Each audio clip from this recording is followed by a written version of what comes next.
If you're thinking about selling your home in 2025, you need to watch this video. Hey everybody, it's Tristan Emond with Mindful Living Realty, a realtor right here in Rapid City, South Dakota, the gateway to the Black Hills. But first, a few disclaimers. Disclaimer number one, I can help you sell your property here in Rapid City and the Black Hills area. Anywhere else, I can also help you find an agent that you're comfortable with. I have an amazing referral community with other realtors that are doing YouTube like I am. So if you have a house to sell, whether it's in Sioux Falls, South Dakota, or somewhere in the middle of California, I can help you find an agent that'll work great for you. Plus, I get a little bit of the action when all is said and done. Disclaimer number two, this video is going to be about a lot of best practices for listing and selling your property. However, every state has its own real estate rules, and every area has its own traditions and the way things that are done. So there might be a few things that your realtor in your area might be like, yeah, we're not going to do this. It's better for us to do that. So just be aware that no matter what I say, your local real estate professional is going to know more than me. I know it's hard to believe, but it's kind of true. All right, we're going to start off with getting your home ready for sale. Let's go. Now, this is really something that you should start long before you're actually ready to put your home on the market. If you want your home to sell for the most money, the quickest time possible, the nicer the home looks, the more buyers are going to be interested in buying your property and the sooner it'll be out of your hands. So there's a number of things that you can do, not only on the maintenance side of things, but also on the showing side of things to make sure that when a buyer walks through the door, they're saying, wow, instead of, oh, well, look at that. Why did they do that? What's wrong with the house now? Because if a buyer walks up to your front door and the first thing they see is a disheveled mess, door doesn't work, windows are broken, whatever, they're going to wonder, okay, what else is wrong with this property? So we want everything to be as tight as possible so that when they look at your property, they're not trying to figure out what's wrong with the property, although there are some that'll do that no matter what, but we want them to start putting their furniture in your house. So let's talk about three different aspects of getting your home ready for sale. The first one is required items to repair. Now, these are things that if a buyer comes by with an FHA, a VA, or a similar government type loan, that lender is going to require certain things to be done on the property. There can be no peeling paint on the exterior. That means your siding, your garden shed, sometimes your fence. These things need to be taken care of before closing. And if that's done before you put your home on the market, that's just one less thing a buyer is going to look at to say, hey, that needs to be done. Another thing that they'll look at is the quality of the roof. If the roof is shot, they're not going to fund the property. Safety items. If there's no handrails going down the stairs, if you can fall off a deck more than 30 inches high, things like this are going to cause an issue with those type of properties. So it's better just to get them done beforehand so that you don't have to worry about that come up time for the appraisal when the lender's going to say, hey, you got to fix these things or we're not going to fund the loan. A couple of things in our area that are very specific to us and some of the properties around Rapid City are the roof and the sewer line. I'd recommend having a roof contractor coming and look at your property to check out your roof shingles. Chances are, if they're more than 5 or 6 years old, there's probably hail damage on them and they probably will need to be replaced through your insurance. I had a situation where a roof was 11 years old. The seller was out of town and they thought, hey, that's a pretty new roof. Where here in Rapid City, a 10-year-old roof has probably got damage on it. And it did. On some of your older homes in Rapid City that were built between the 40s and the 70s, they used kind of a cardboard type pipe for your sewer line. So chances are your sewer line may need to be replaced. That's something that a buyer will probably check. They'll probably have a sewer line scope to make sure that it's working correctly. So while you maybe don't need to do that inspection right away before listing your property, be aware of that. If the buyer does that sewer scope, that's going to be a big ticket item to be replaced. Item number two is upgrades. Now, we're not talking, let's just completely redo the kitchen because you're not going to get every cent, every dollar out of all your upgrades. There's a certain amount of cost versus reward that comes in a lot of these upgrades. Just because you put 50 grand in the kitchen doesn't mean that you automatically have $50,000 more on your asking price. However, there are a number of things that you can do that aren't quite as expensive that can really help out your home value because this is where people walk in the door. They see how wonderful things look, and this is a big part of that. The biggest thing here is interior painting. It's amazing what a paint job can do inside a property. I had a situation once on a townhome where we had it listed. There were tenants in it. It was a little beat up, and the seller didn't want to paint the property. We had comments one right after the other about how much work it needed. And then finally, we just got the interior painted. That's all we did. This was about a number of years ago, so we spent $2,500. We got the interior painted. We had it under contract shortly after that for close to where we at priced at that point. Just having the interior painted, especially in the main areas, the hallways, the entryways, the living rooms, that can be very important and not very expensive to get a lot of value out of that fix. Another thing that's been proven to provide a lot of value for the cost is refinishing your hardwood floors, your original hardwood floors. Now, you don't need to do all the work to sand them all down. Just refinish what's there just to give it that sheen back alive and make it look kind of almost new. If you've got questions about what you should or shouldn't do as far as your upgrades are concerned in your property, make sure you get the most bang for your buck. Get a hold of me or your real estate agent, and they will guide you through the things that are more important to be done than others, and also work within your budget to determine what can be done. Step number 3 is things you can do to improve your showings. This includes decluttering, staging, and cleaning.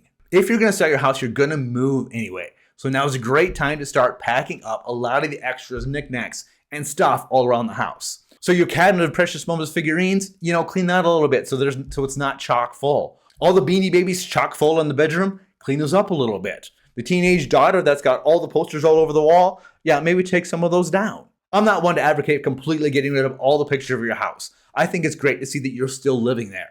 However, maybe the hallway with all the family pictures, instead of having 50 pictures, you've got 10. Especially if you're still living here, you still need to be enjoying your property. The kitchen countertop, you don't need to have every kitchen appliance out, but having your toaster and a few normal things is pretty standard. But you don't need every refrigerator magnet that you've gotten from every place you've got with all your kids' paintings up on the refrigerator. Clean all that stuff up. And that brings us to staging. You want your house to look as big as possible. So if you've got a huge sectional and 2 overstuffed chairs in your living room, maybe removing one of those chairs makes it look a whole lot bigger. There are a number of ways you can do this. You can hire a stager to come by and they'll give you instructions about what to do, what not to do. You can even hire a stager to come in and stage your whole house for you. They bring in their own decorations. It's just a huge whole thing. Or if you don't have that kind of a budget, ask your realtor to come in and they can say, well, let's move this over here. Let's change this over here. Let's get rid of this, and be able to really open up your property and showcase it better. Personally, I'd rather have a line of boxes in the garage than your closets chock full of items so that whenever you open it, people can't even see the storage space, because people like storage space. Number 3 is getting everything clean. And I say girl clean, not guy clean. This includes those items that you probably haven't touched for a while that you don't really see. The ceiling fans, the globe lights, the heating vents above the kitchen cabinets, above the door frames. All these things are little things that will make your home just look that much better. I've been to a number of properties where it hasn't been as updated as maybe we'd have liked, but we have said, well, at least it's clean. And other properties where it's been really updated, where it just felt like a pigsty, and all we did was walk out the other side. All right, part 2 is choosing the realtor to help you sell your property. Now, there are a myriad of resources online that talks about the questions you should ask a realtor. And there's some really important things that we're going to talk about regarding how they're going to market your property, how they're going to showcase your property, all of those things. But before we get there, let's talk about one thing that's maybe kind of overlooked. Do you like the person? Do you trust the person? This person you're going to be dealing with for 30, 60, 90 days, depending on how long it takes for your home to get sold. You're going to have to trust them to tell you the truth, that what's happening is actually what's going on. You're going to have to trust that they're giving you the right information to help sell your property correctly. And along the way, it really isn't going to hurt if you can laugh with them, if you can joke with them, if when they call, you look at your phone and don't go, not this guy again. When you're interviewing your realtors to help sell your property, and I hope that you talked with a number of them rather than just hitting the first person that contacts you, hiring a realtor that you drive with can make this whole process a whole lot easier if you like and trust them. However, you also then have to take a look at, okay, what are you offering to help me sell my property? And we're not talking about things like putting a sign in the yard and putting on the MLS system, all the things that every realtor does. But maybe they're creating a cool video that's going to actually get some eyeballs. Are they creating a bunch of short videos that are showcasing the area, showcasing the home? What are they going to do to really showcase your home? Because your home deserves all the greatness. I don't care if it's a $150,000 home or a $1.5 million home. Your home deserves all of that. I've also found that fun listing videos do a whole lot better than your typical, hey, I'm Tristan at ABC Ranch Street back here, let's take a look, and off you go, which admittedly I've created a bunch of those. But if you add some fun elements into them, that creates more eyeballs to help buyers take a look at your property. Then once all these marketing pieces are together, what are they doing then with them? Are they using them to run some ads and target people who are actually looking for properties in the area?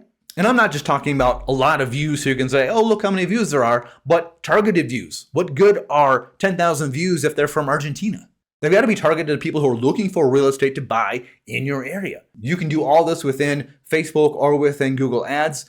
Are they doing more than just putting a sign in the yard?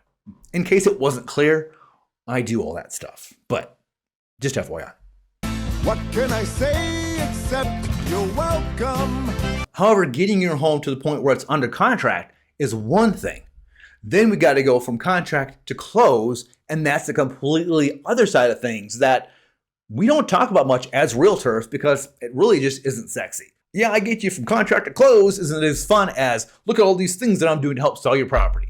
There are so many things that go on during the transaction after what's under contract. You're working with so many other people, so many other stories, so much else is going on behind the scenes in that home sale that you want to have somebody that you know is going to take care of you. So kind of going back to that trusting part that we talked about originally. Do they have the communication skills to make sure that you understand where you are in the transaction, what's to be expected, what your options are, and how to move forward?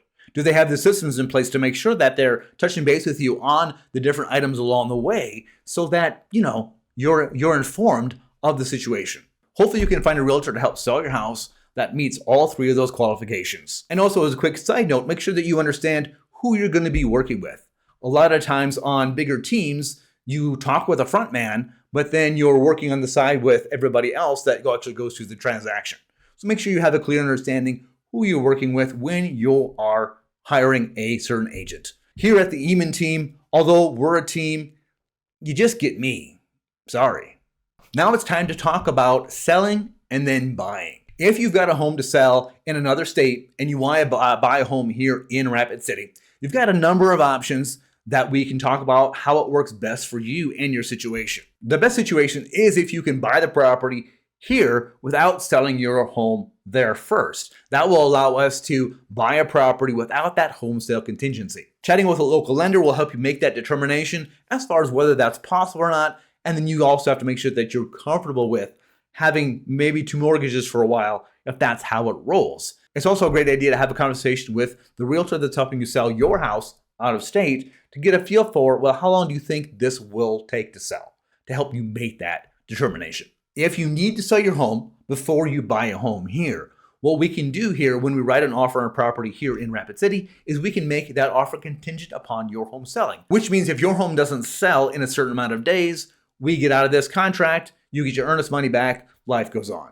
We've seen the real estate market really start heating up here as we get closer to spring in our Rapid City area. A seller over here might look at that and say, well, I don't know how long it's going to take for that home to sell. Maybe it never does. I don't want to be under contract with them only for them never to sell their house. So that makes a very, very weak offer to a property. And sometimes it depends on the seller. Maybe if they've been on the market for a while, no one else is biting, they'll take that offer, etc. If your home over here is under contract, when you make the home sale contingency, that makes a much stronger offer because although there's still that home sale contingency, at least they know that you have a buyer working through the process of getting your home sold. However, if a seller has two offers, one has a home sale contingency and one does not, the one without a home sale contingency is going to have a whole lot more weight on it than the home sale contingency. The other thing that a seller can do here in South Dakota is we can do what's called a first right of refusal. So the seller says, yep, I'll take your home sale contingency. However, if I get another offer, I'm going to let you know and you'll have 24 or 40 hours to say, yes, I'm going to remove my home sale contingency and provide the proof that you can, or I'm going to move on and take this offer over here. So that gives you a chance to have a home sale contingency, get your foot in the door, and hope that things move forward, that no one else comes and steals that away from you. And finally, there's the option of getting your home sold, moving out here, renting a place until you get a chance to buy a property. Now, if you're thinking about just having a rental for a few months, exploring the area, finding a property that you like in a certain area, that's going to be difficult. The short-term rental business around here is really tight. You might be able to find some 6-month rentals, but it gets kind of hard. And if you're moving here during peak tourist season, May through September, finding short-term rentals like through an Airbnb is even harder because they would rather rent nightly and get more money than renting it to you for a full month. What option you choose is going to be what's best for you and your family and your anxiety level. Some people like the idea of coming here, living in an apartment for a year, really scouting the idea before they find a property to buy. Others just simply don't want to move twice. Either way, we can figure out what's best for you in your scenario. I want to talk a little bit about moving companies. If you're hiring someone to move your stuff for you, be aware that they're not cheap, number one. And number two, make sure you check out the reviews and get a feel for who they are as a company. The reason I'm mentioning this is because I've had some clients that moved here the end of last year, and the whole moving situation was a train wreck. They didn't show up on time. They didn't bring what they were saying they're going to bring. And then before they left, they kind of shook down my clients for tips. And if that wasn't bad enough, they were supposed to be there on a certain day, and of course they weren't. That got delayed, and then all of a sudden they called and said, hey, we're going to be there in 2 hours. They show up with over $30,000 of either damage or missing items. My people are working on suing these people for all the nonsense that went on during that move. It really made their move to the area more of a struggle and a hassle than it needed to be. So do your due diligence and talk with movers too, to kind of get a feel of who they are, what you can expect from them, the timelines, and all the things so you can plan for that at the appropriate times. And point number 5 on selling your home is kind of a different one, but it's the idea that you need to let your home go. You can be holding on to that property emotionally, spiritually, so much so that someone walks in the door and can almost feel that repulsion because you really don't want to let go of your property because of the memories, because of everything that's been there. So once you put your home on the market, once you start thinking about putting your home on the market, you need to realize that this is no longer my house. This is a commodity that's going to be sold. It's a thing that somebody else is going to buy. Now, I know you hope that your home goes to a family that will also love it as much as you and create memories, but that might not be the case. That might not be the person that brings the best offer. Yes, you've loved your home over the years. So many great things have happened. So spend some time to be able to appreciate your home, love your home, and then let it go. Successfully selling your home is so much more than just the marketing involved. The more you do to make your home look amazing, the better it'll showcase, the better people will look at it and say, wow, that's really cool. I've been in some homes where the pictures, they kind of took care of things and then took pictures, but then we went into it, it was just like not satisfying because the pictures showcase what wasn't real. You want buyers to walk into your place and say, wow, the pictures just don't do this place justice. And that all starts with you. I've written a detailed paper for you called The 7 Steps to Getting Your Home Ready for Sale. And this includes 74 tips and tricks to all the little details to make your home shine. If you're watching this video on TV, you can scan the QR code here to have access to that report. Or for you device people, click on the link in the description below. If you've enjoyed this 2025 Selling Your Home video, make sure you check out this video, the 2025 version of Buying a Home from Out of State. Thanks so much for watching. Have an amazing day. And remember, love where you live. I know it's a lot, the hair, the bod, when you're staring at a demigod.